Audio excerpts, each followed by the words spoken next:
អ្នកដែលមានសុខភាពភ្នែកមិនល្អទើបគាត់យល់អារម្មណ៍មួយនេះបងប្អូនណាអញ្ចឹងហើយដូច្នេះហើយខ្ញុំបាទចង់មកធ្វើការចែករំលែកមួយជាមួយនឹងឱសថព្យាបាលជំងឺភ្នែកឲ្យជាដាច់ 100% តែម្ដងបងប្អូនគឺមានឈ្មោះថា Queen Eye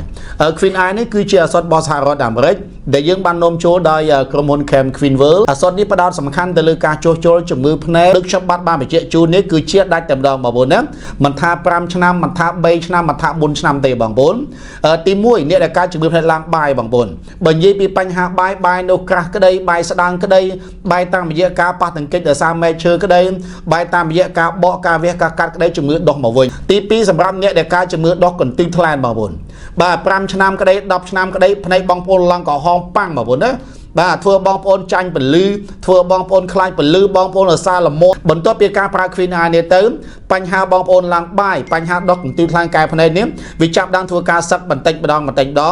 លែងធ្វើបងប្អូនល្មមលែងធ្វើបងប្អូនលកម្មលែងធ្វើបងប្អូនក្តៅលែងធ្វើឲ្យចាញ់ពលឺតែម្ដងបងប្អូនណានេះបងប្អូនប្រើ Queen Eye ចុះធានាជូនតាមម្ដងភ្នែកអ៊ំពូមីងពងម៉ែបងប្អូនលោកយាយលោកតាបងប្អូនប្រជាពលរដ្ឋទាំងអស់ដឹកខ្ញុំបាទបានបញ្ជាក់ជូននេះគឺជាដាច់តែម្ដងបងប្អូនណាអញ្ចឹងបងប្អូនត្រូវការជឿសូមបងប្អូនធ្វើការតំណាក់តំណងតាមលេខ4ខ្សែ